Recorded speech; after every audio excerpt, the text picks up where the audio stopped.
Hi, welcome to the Miracles and Faith channel. I am your host, Linda Kay. Today, joining me is Lorraine Snider-Hanley. Hi, Mom. Well, good morning.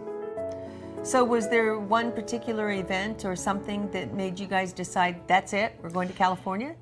Well, there were quite a few plans, and we planned approximately a year ahead of time, knowing the things that we would need. We would need our own transportation to pull a trailer. Your dad went to the car place and traded his car for a used, well-used highway truck.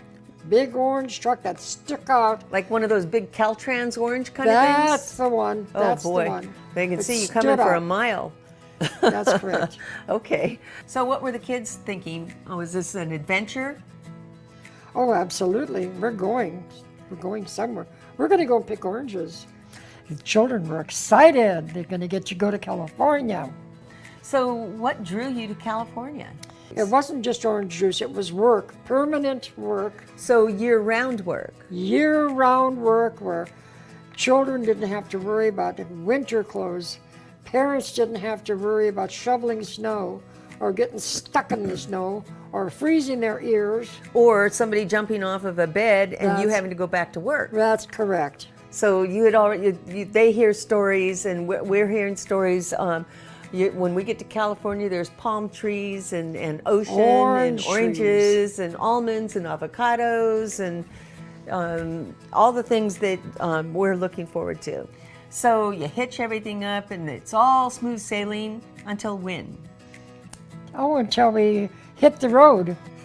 Yeah, literally, till we got in the car and started it. We ended up in South Dakota. How interesting. Steam coming out of the truck, just boiling out of the truck. Uh-oh, we got a problem here, Houston. Oh, my goodness. So we stop in Rapid City, South Dakota, look under the hood. Well, I'm sorry, sir, but you're going to have a new radiator. Yikes, not something you planned. Not you have a something. budget of $500 and you had to replace the radiator. How did that affect the budget? Well, as long as there was enough money for gas, what did we worry about? What did we think? Gas was only 22 cents a gallon. Golly, we can get all the way to California on $100, couldn't we? Okay, so one small setback, but it's not enough to make you want to turn back. Oh, certainly not. Okay, all right. So full steam ahead, we got a new radiator, we're cranking, we're going. Turn up the tunes on the radio, right? Oh, FM. I wonder what that stood for then. No. So this is the late 50s. You're headed to California. You had one small setback, not enough to make you want to turn back. A little discouraging, but hey, we can go. So after the radiator's fixed, you guys get back on the road. Where's the next stop?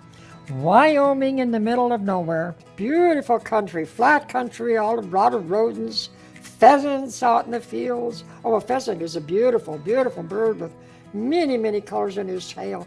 Jackrabbits as big as horses? No, that's not so. Only in the postcards. No, the kids thought those were big jackrabbits. Oh, you kids thought that was great. Cool. Come 4 o'clock, it was getting dusk. There was a heavy pull on the car, pulls to the right. On the truck, I mean. And your dad looks at me and he said, something's wrong. What? He wasn't too happy. So you're on the side of the road and broken down. Are you afraid? Are you nervous? Now I'm thinking, oh no, I hope there's nothing wrong. What does he come back and tell you? We have a flat tire. Oh, well. On what? That's okay. Don't we have a spare?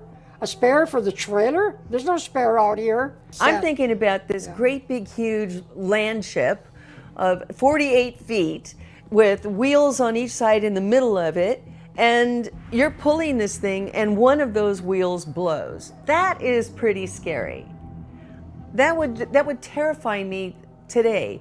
Probably wouldn't have terrified me when I was, it's just a wheel. We got 4 of them. What could go wrong? Well, I think that we both realize this is a very serious moment. What are we going to do? Where's the nearest town? We're 70 miles from the closest town, which was back where we came from. So now Dad disconnects the trailer and gets in the vehicle and leaves you on the side of the road with the kids in a dark trailer. You get the kids settled down. Some time passes. He's not back. Are you starting to get a little more worried? Well, I'm thinking that he had maybe a flat tire or an accident or... Right? Aren't we just like that? All women are fatalists. We think as soon as somebody's late, they're in an accident or they've met somebody else or something. Men don't think like this. Women think like this. And I'm not really sure why, but we tend to go to like the worst place that you could possibly think. Eventually, we know you get out of this. He comes back. Does he come back alone? He comes back with another big truck driving. A driver and a truck come back. And it was the station that brought their big rig and a tire and jacks. And it was a major production. That is a major production. And look how fortunate you were that nothing happened any worse than what had happened. And now you've got time that's whittled away, you've lost some time in your travel, and you know that the next biggest hurdle to get to California is Donner's Pass. Now, for any of you that don't know Donner's Pass, if you just Google the most dangerous roads in the United States, Donner's Pass is right at the top. It's in Northern California, and it's going to take you from a very, very high elevation. So you're going to go over Donner's Pass, and the one thing we know about Donner's Pass is that it's getting close to wintertime, and if it snows, they're going to close the pass. That's right. And it has started to lightly snow, and the state trooper is saying, you can't go. What actually kept you from going through? It was snowing quite hard, and ice was starting to form. Your father was extremely worried and concerned about being in California at that lower end where it's cold already down in the Sierras. How am I going to get my kids over and my family over the pass? I've got to get there by tonight. Kids are happy, the kids are crying. We don't get to see California. We're not going to go. The state trooper looks at them, they're crying, you guys are distressed. He sees the distress in your eyes and in the kids' eyes. Kids are wailing. He's thinking, I got to get you guys through here now. Well, this is a good time when it's good to have children wail. Cry harder, cry louder. And so there are some good purposes for that wailing. Well, okay, there got are, it. yes. All right. I think he just gave up after we pleaded and the kids are, please. But he told you had to do something. What does he tell you have to do? Well, he said you have to put chains on your truck and your trailer. And you had all of that? Oh no, we only had chains for the truck. Trailer? Oh boy, we know that you've got at least 4 of those tires, so you got to buy 4 sets of chains, or 2 sets of chains. 2 sets. Well, there happened to be a service truck right down at the bottom where the state troopers were. Of course there is. Yes, and he just conveniently had a set of chains to sell us. Of course he did. Yes. So that trip through Donner's Pass was easy, right? Oh, mercy, no. It took us about an hour and a half to pull up to the top of the pass. And then going down was even more dangerous than going up. I can't even imagine. And again, viewers, please do yourselves a favor. Look up on Google most dangerous roads in the United States, and you'll see Donner's Pass at the very top, and you'll see why. It's still a treacherous road today, but back then, even scarier.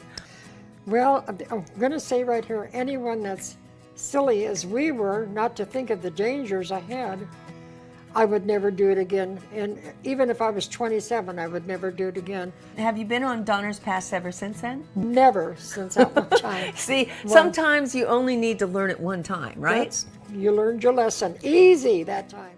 But now you go, we've gotten this far, we're going to just keep going.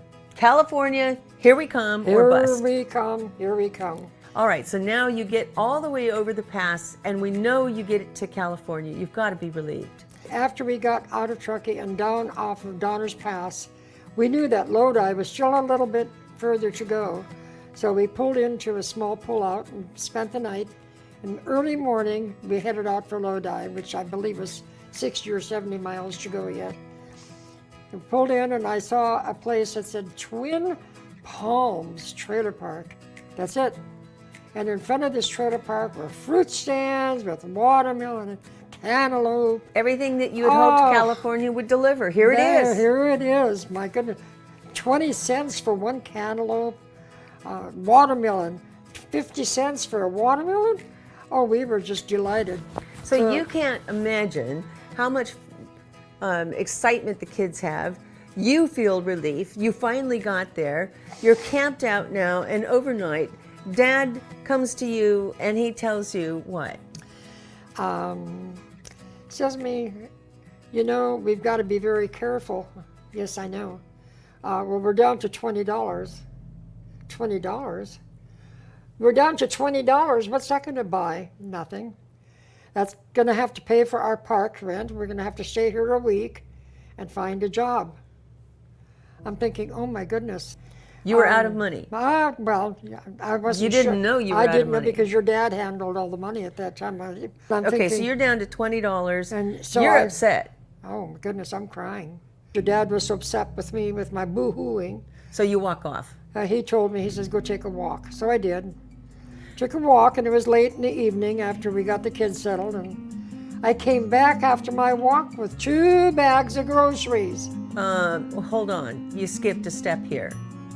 No. You're sitting and boo-hoo-hooing and crying, and you sit down on the side of the road. I took a walk to just maybe about, I think it was several blocks, and there was a big store, and I'm gonna just go look.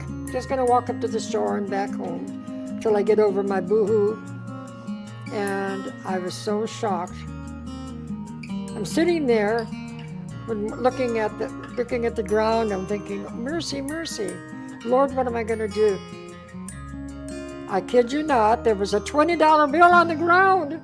And so, needless to say, I picked it up and said, oh, Lord. I looked around to see if anyone had dropped it, lost it, or dropped it. And, well, I guess that's mine. I go in the store and I get flour, sugar, cereal, everything that the kids needed, even milk. And I even had money left over. I even bought goodies for the kids, extra goodies. So you got 2 good-sized bags. Dad must have thought you had robbed the store. Your dad thought I did go to the store. And then what'd you do? Go take everything out of the store and help yourself? No. What did he say when you told him? He said, well, where did you get it? And I told him of the miracle of the $20. After you had your cookies and your milk, you went to bed. And your dad and I sat down at the table and began to thank God for the blessing of getting us as far as Lodi, California. Mom, what would you want to say today to that 25-year-old self? Oh my goodness. I look back and say, 25-year-old Lorraine, what were you thinking? Did you think? Or were you just stretching out by faith? So I would have to say, I had a desire that was so strong it was beyond human thoughts. I had to get my children out of North Dakota. I had to get my husband into a place where he could have full-time work. I had to be the one that pulled and pushed and encouraged and prayed with everyone else. So I would have to say that praying not by yourself it's okay. But when you grab your husband and your children and pray together, God opens up a different vista for you. A new openings begin to, and you see life through the eyes of God, not yourself. I think before we end this session, we want the readers to read the book, Miracles on My Doorstep. And we invite you to go to Amazon and put your order in. We are about to publish this book, so Miracles on My Doorstep will be published very shortly, and this is just a little excerpt of what's going there. Well, there you have it. Thank you, Lorraine Snider-Hanley, author of Miracles on My Doorstep. Thank you for joining us today.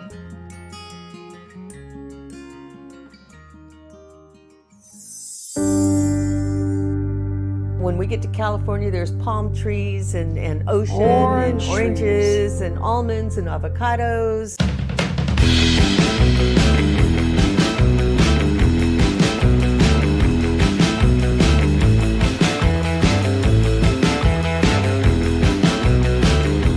No problem. Until when? Ah, goodness. Until we start pulling out of the trailer and we began leaving that North Dakota road. Steam coming out of the truck, just boiling out of the truck. Uh-oh, we got a problem here, Houston. Oh, my goodness. So we stop in Rapid City, South Dakota, look under the hood.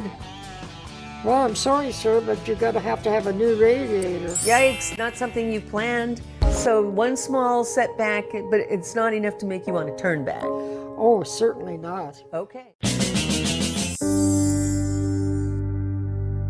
And you know that the next biggest hurdle to get to California is Donner's Pass.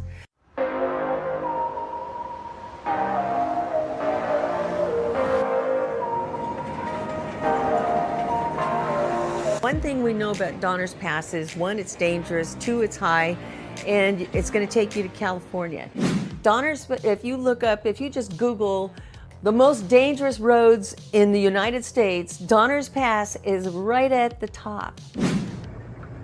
So now you get to Donner's Pass and it has started to lightly snow.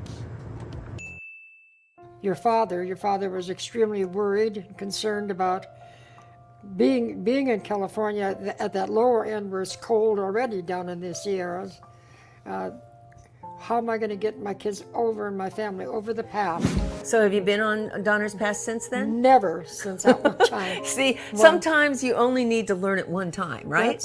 You learned your lesson. Easy that time. After we got out of Truckee and down off of Donner's Pass, we knew that Lodi was still a little bit further to go. We pulled in and I saw a place that said Twin Palms Trailer Park. And in front of this trailer park were fruit stands with watermelon, cantaloupe. Everything that you had hoped California would deliver. Here it is. Here it is. My goodness. I'm thinking, oh my goodness. You were out of money. Well. What did he say when you told him? He said, well, where did you get it? And I told him of the miracle of the $20. Your dad and I sat down at the table and began to thank God for the blessing of getting us as far as